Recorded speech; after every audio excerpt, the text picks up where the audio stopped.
Hi guys! So ako ulit to, ang ating nyo Jaja. No edit, no filter, just me! So yeah, for today's video, lalabas kasi ako. So dahil Easter Sunday, nagluto po pala kami ng masarap. Hindi siya masarap, sobra. Pero ako po ang nagluto, truly yours. Nagluto ako ng kalamay sa latik. Alam niyo po ba ang kalamay sa latik? So, ang kalamay sa latik ay, etong ginawa ko na to is may, galing pa to sa lola ko, kay Ima. So, kalamay sa latik is, ano lang po yung glutinous flour, tapos kakanggata, tapos meron siyang, ano nga yun? Sugar. Basta madali lang siyang gawin. Oh, excuse me. Nadighay ako. Sabi ko nga sa inyo, no filter dito. No filter. Gusto lang natin magpakatotoo. At hindi na uso yung, excuse me. Siyempre sa maraming tao, siyempre ayaw nila yun. Pero dito, siyempre, channel natin to. Magpapakatotoo lang tayo. So anyway, kaya ko lang naman ikukwento sa inyo dahil kakain lang tayo. Papakita ko lang sa inyo at iinggitin ko lang kayo at gusto kong kumain ng kalamay. Yun lang naman. So, ito. Tchanan! Ito ang kalamay sa latik.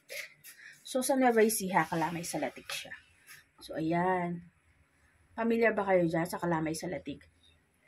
Ang dami niyang yung sabaw. Bawasan ko nga yung sabaw. So, ayan guys, kakain tayo ng kalamay sa latik.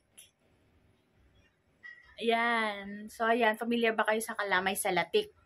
Okay, this is from Nueva Ecija. Ito, kaya ko lang nalaman to dahil sa lola ko. Pero kung meron din kayo nito, di sa inyo na. Basta ito, galing to sa lola ko yung recipe na to. So, ito, kalamay lang sa latik, glutinous flour, sugar, ganun lang siya. So, kakain lang tayo. Papakita ko lang naman sa inyo, paano pagkain. Yun lang naman. O, diba? Napakadali. Kakain lang tayo at papakita ko sa inyo na masarap itong kalamay sa latik. Ganun lang yon. Sige, kakain lang tayo.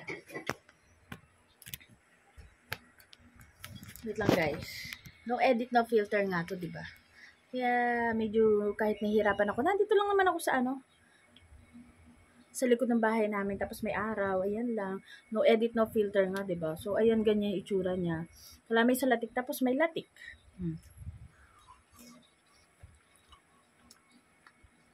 So, hapon na kasi dito, kaya, ayan. Kain lang ako. Sarap Medyo maaraw. Ang kita nyo naman. Sarap niya guys, malinamnam. Hindi sobrang tamis. Kalma lang. Try nyo na ba to? Comment down below. At magbibigay pala ako ng 100 Gcash. End of the month. Comment down below and dapat nakasubscribe kayo.